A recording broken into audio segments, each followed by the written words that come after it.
पहले अगर हम लोग जाते हैं, आज़ादी की लड़ाई के पहले, तो या क्या कहते हैं, क्या था नाम उनका, साहू जी महाराज, साहू जी महाराज, पुलिस सारे साहू जी महाराज सारे लोगों ने संघर्ष करके आप लोगों को दबे कुचले जो वंचित लोग जो थे उन लोगों को आगे उठाने के लिए, सामाजिक व आर्थिक क्षेत्र में सामाजिक न्याय दिलाने के लिए, शोषण दमन उत्पीड़न से मुक्ति दिलाने के लिए उन्होंने संघर्ष किया, पूरा इतिहास है।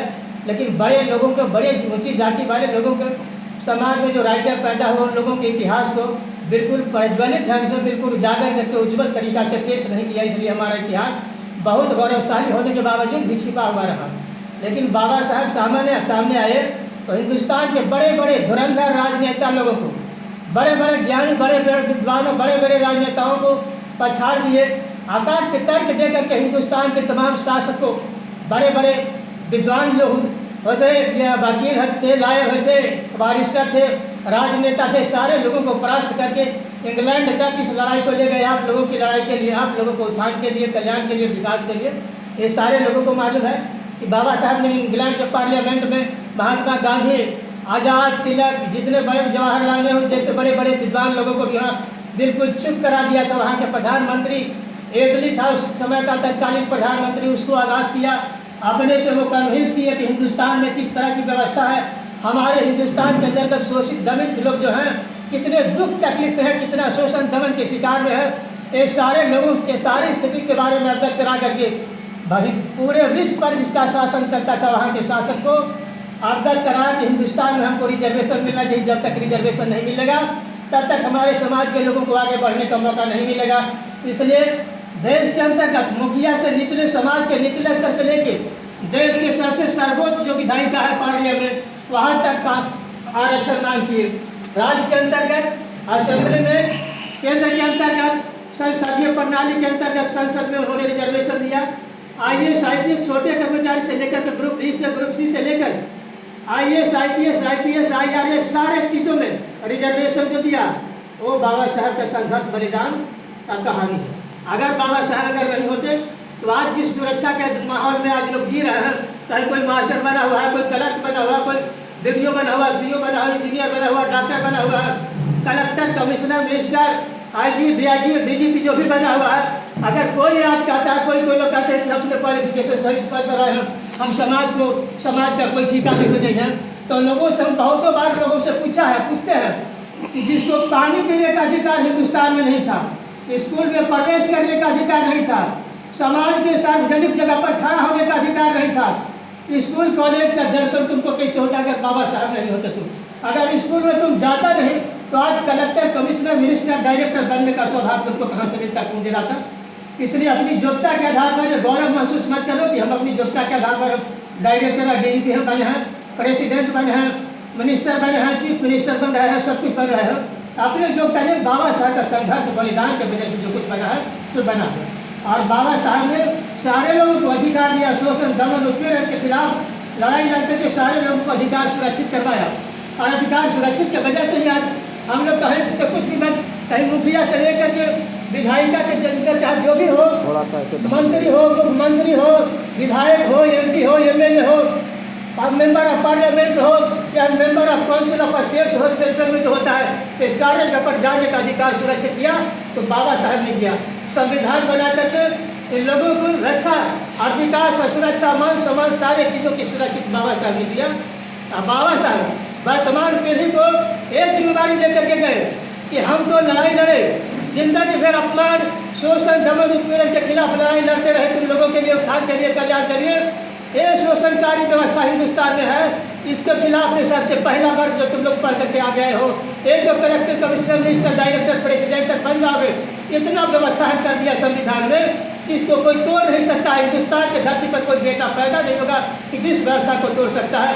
तुम प्रेसिडेंट तक बनोगे, प्रधानमंत्री तक बनोगे, गवर्नर तक बनोगे, और ये छोटे छोटे पद IAS IPS collector, commissioner, minister तो मामूली सी बात रह जाएगी अगर तुम जागरूक रहोगे तो।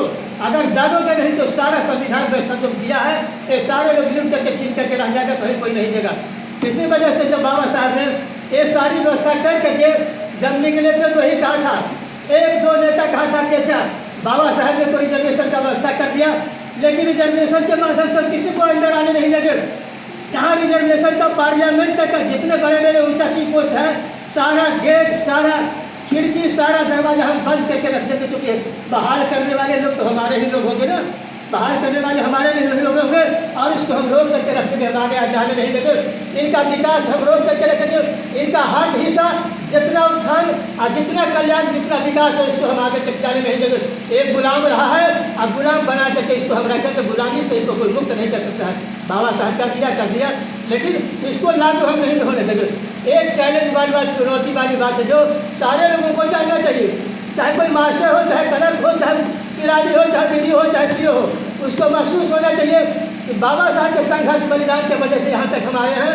और बाबा साहब ने कहा था कि समाज के पिछड़ा वर्ग जो है, जो नीचे दबे कुचले लोग हैं, उन लोगों को तुम लोग को देखने का काम है। अगर उन लोगों को उत्थान, कल्याण, विकास के लिए अगर तुम लोग अपना त्याग नहीं दे पाओगे, अपना शारीरिक, मानसिक, वार्षिक शक्ति का थोड़ा त्याग नहीं करोगे, तो तुम हमारे कर्म से मुक्त नहीं होगे, क्योंकि अपनी योग्यता से नहीं, हमारे संघर्ष और बलिदान से तुम ईश्वर पर आए हो। इसलिए हमारा कर्तव्य बनता है, समाज के जितने लोग हैं, जागे हुए लोग हैं, शिक्षित लोग हैं, सब लोग हैं, कि पीछे जो दबे कुचले हैं, जो अशिक्षित है, जो बेरोजगार है, जो गरीब है, लाचार है, जो गरीबी है, शोषण है, जो बेरोजगारी से जूझ रहा है, उसकी लड़ाई को भी हम आगे बढ़ाना चाहते हैं, और आगे बढ़ाना चाहिए बाबा साहब का निर्देश था।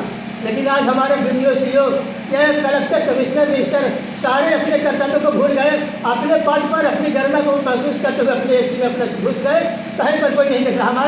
हमारे क्षेत्र से विधायक भी बनता है, एमपी भी बनता है, मिनिस्टर भी बनता है, उसमें इतना करेगा, इतना हौसला, इतना ताकत नहीं है कि समाज के दबे कुचले वर्ग के लोगों के साथ जो अन्याय होता है, शोषण होता है, दमन होता है, उसके खिलाफ में आवाज़ उठाए पार्लियामेंट में या संसद में या असेंबली में, कहीं उसको ताकत नहीं है। क्योंकि दूसरे वर्ग के लोगों के हाथ से टिकट लेकर के जीत के जाता है, दूसरे के हाथ में चला जाता है, इसलिए उसके पास या तो उसके पास अध्ययन नहीं है, या तो उसके पास साहस नहीं है, या उसके पास मनोबल नहीं है।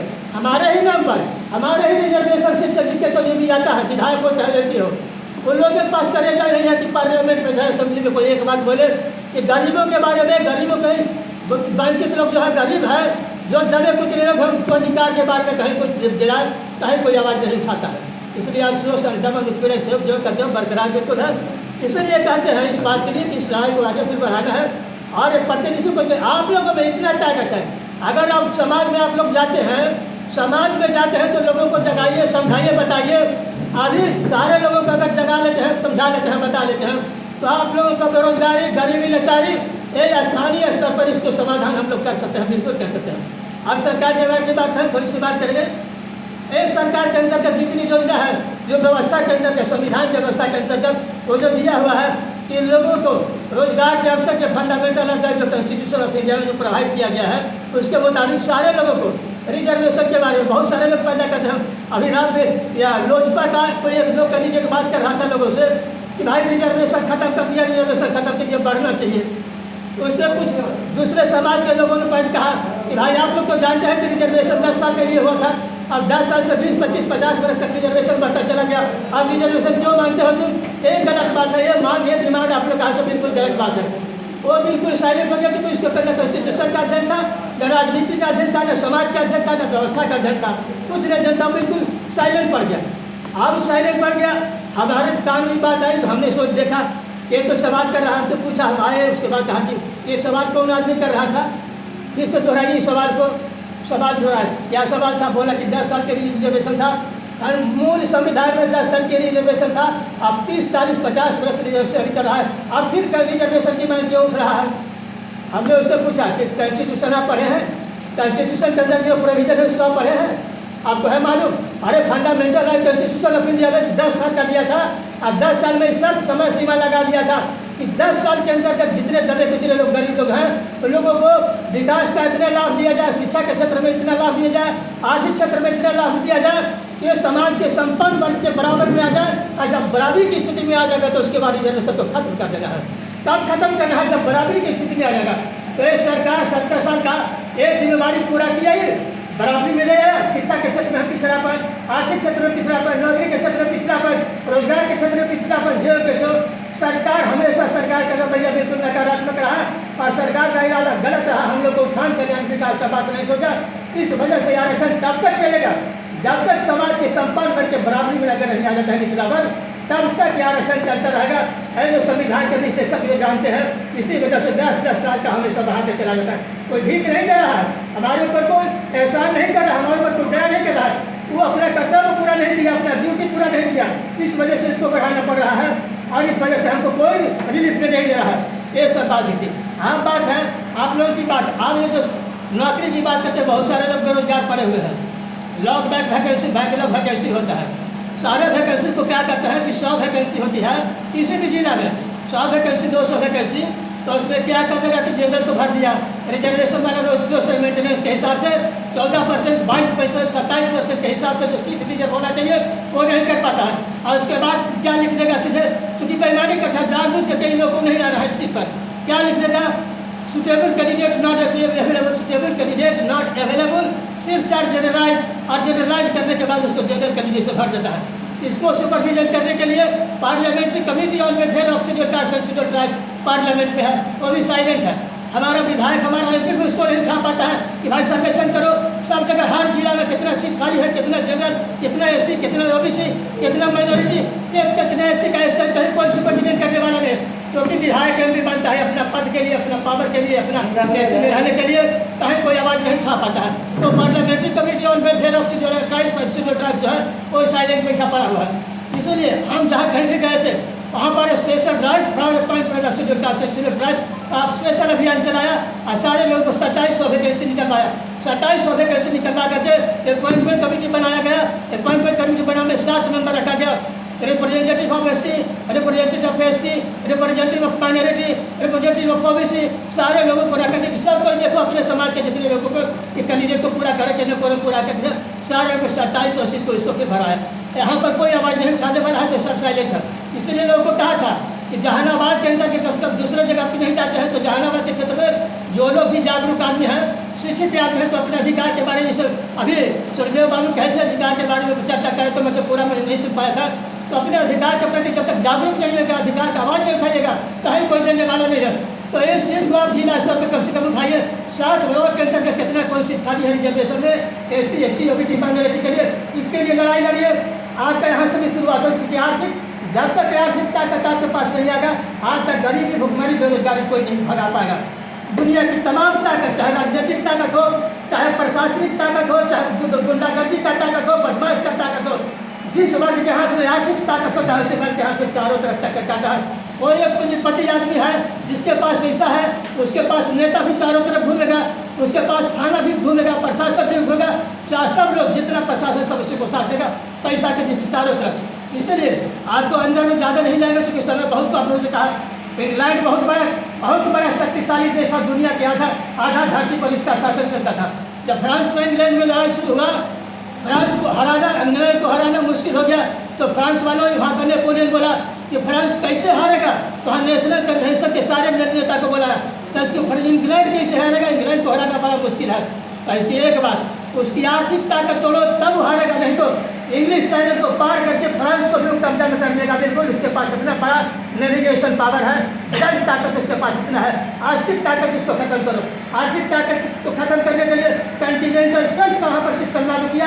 कंटिनेंटल शिफ्ट का मतलब क्या होता है कि दुनिया के जितने देश के साथ व्यापार करता है, सारे देश पर प्रतिबंध लगा, कहीं से कोई व्यापार नहीं कर पाए, क्योंकि जब व्यापार बंद होगा तो आर्थिक ताकत कमेगा, आर्थिक ताकत कमेगा, हम तो कमजोर होगा, फिर इसको लड़ाई में हराएंगे। तो दुनिया की आर्थिक ताकत, आर्थिक शक्ति के लिए ही सारा दुनिया में क्रांति हुआ है, राजनीति हुआ है, आंदोलन होता है, इलेक्शन होता है, सब कुछ होता है। इंग्लैंड से इंग्लैंड वाले भारत में क्यों आए थे? आर्थिक शक्ति पैदा करने के लिए, आर्थिक लाभ पैदा करने के लिए, यहाँ धन कमाने के लिए आया था। डूबने आया था हिंदुस्तान में धन कमाने के लिए आया, फ्रांसीसी आया धन कमाने के लिए। तो बगैर धन के देश की सत्ता सरकार नहीं चल सकती है, बिना धन के कोई सरकार, कोई व्यवस्था नहीं चलेगा। धन का बहुत बड़ा महत्व है। जिस वर्ग के हाथ में धन है वही वर्ग है सो राजनीति को कब्जा करता है, जिस वर्ग के हाथ में धन है वही पार्लियामेंट को कब्जा करता है, जिस वर्ग के हाथ में धन है वही इलेक्शन भी लड़ेगा। तो धन बहुत जरूरी चीज़, बेरोजगारी, गरीबी, लाचारी से, शोषण, दमन, अत्याचार से मुक्ति के लिए बड़ी जरूरी चीज़ है। इसलिए कहते हैं कि इस चीज़ को जहाँ जितना प्राइवेट सोर्स ऑफ इनकम जो है वो सारे चीज़ों पर आप लोग को स्ट्रगल करना चाहिए, अपना डिमांड उठाना चाहिए। कानून के अंदर में रख करके, कानून की आज्ञा पालन करके, संविधान के दायरे में रख करके, प्रशासन के अगेंस्ट में जाकर प्रशासन का जो सरकार दिया व्यवस्था उसके अंदर रह करके आप लोग को अपने हक अपने अधिकार की बात उठाना चाहिए, लड़ना चाहिए शांति तरीके से, अहिंसात्मक तरीके से, शांतिपूर्ण तरीके से आपका आप आवाज़ उठना चाहिए। इन्हीं शब्दों के साथ मैं अपनी बात को बंद करता हूँ, समाप्त करता हूँ। धन्यवाद। जय।